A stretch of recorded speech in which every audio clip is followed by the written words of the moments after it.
Okay, welcome back, boys. Here we are. It's after Pesach, and we are beginning with Parshas Tazria Metzora. Now, our Parsha this week begins with the mitzvah of Bris Milah. We all know that on the 8th day after a Jewish boy is born, he is circumcised. Circumcised means that the mohel, this special Jewish man that does the bris milah, he cuts an extra piece of skin that is born on the baby boy. And this is a very special mitzvah that was given to Avraham Avinu in Sefer Bereshis. We learned about this many weeks ago.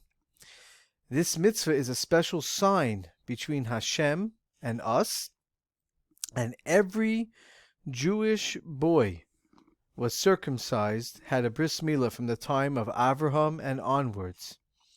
And it is a special mitzvah. It's done even on Shabbos, when normally you are not permitted to do a surgery. It is done on Shabbos, and after a woman gives birth, this week's parsha tells us that the woman is commanded to bring special karbanos to the Mishkan, or the Beis HaMikdash, after she gives birth, whether it's a boy or a girl. And by doing this, she shows gratitude to Hashem. She shows Hakaras Hatov, saying thank you for helping her through childbirth, giving birth to a child. She brings a lamb for a karban ola and a bird for a karban chatas. If she cannot afford to bring a lamb, she may bring a bird instead. And in this picture, we see the Jewish father is holding the newborn baby boy, while the mother we see is bringing a karban ola and karban chatas, the lamb and the bird. Now, it's very interesting, if you think about it, why did Hashem command that a bris milah be done to baby boys? They're babies. Wouldn't it be better to wait until the child is bar mitzvah? Then he would understand the great reward. He would be able to get great reward for doing such an amazing mitzvah. So here are some reasons that I came across why we give a baby boy the bris when he is 8 days old. First of all, of course, it says in the Torah, you have to do that. Hashem realized also that as the boys grow older, they might refuse to have the bris milah performed.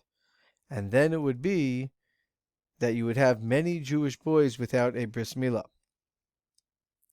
A baby's skin heals, it gets better much quicker after a bris milah, and the older you are, the harder it is to have a quick recovery.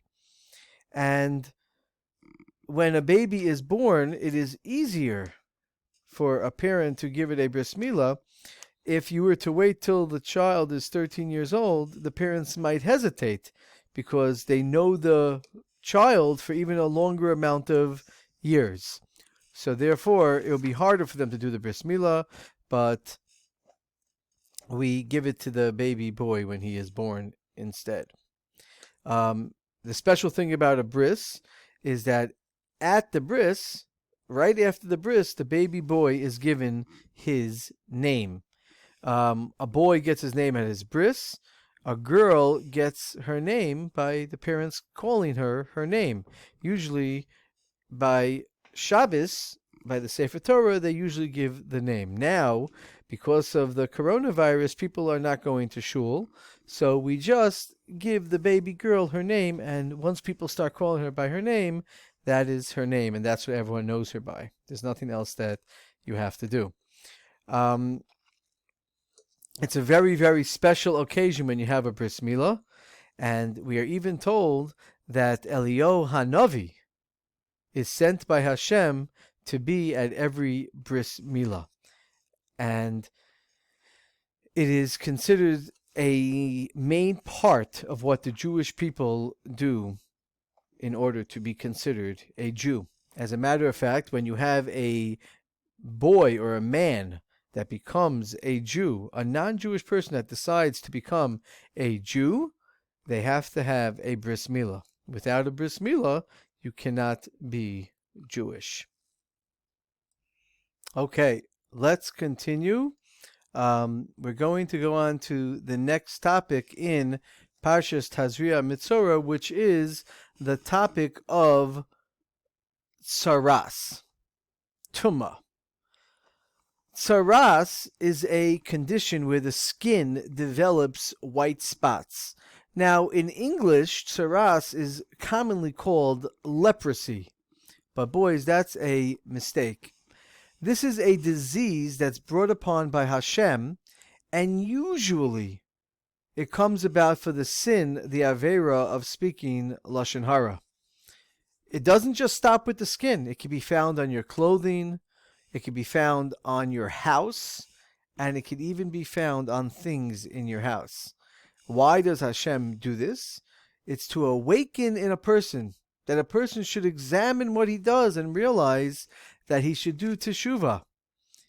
It's a spiritual disease, and it takes a Kohen, not a doctor, to get cured. And there are different colors of this white type of disease, tsaras. They have different names. One is called a baheres, one's called a sapachas baheres, one is called a se'es, and one is called a sapachas se'es. And they're all different shades of white. The Kohen checks for tsaras. And when he checks for tsaras, he is looking for either two hairs that have turned white inside a white spot, or he's looking for a patch of healthy skin within a white spot. Either of these two signs could mean that the person has tsaras, and he is called a Metzora. And if the Kohen cannot tell, then the Kohen could ask the person to come back. The spot might be there, the spot might not be there, but the Kohen will keep on examining this spot for a couple of weeks, and he will then declare whether it is a tsaras or not. Now, this concept of tsaras is a very interesting idea because let's give a mashal. Let's give a little story to help us understand. What does a person do when they get tsaras? When a person gets tsaras, they have to leave their family and they have to go sit by themselves. They have to live by themselves for a certain amount of time.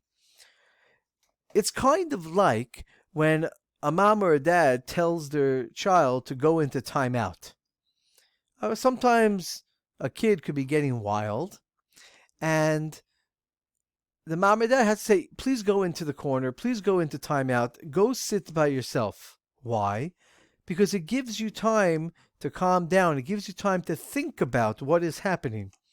So here too, it's so important that when a person gets tsaras, it's not just enough to go sit by yourself. You have to use that time that you're sitting by yourself, and you have to do teshuvah.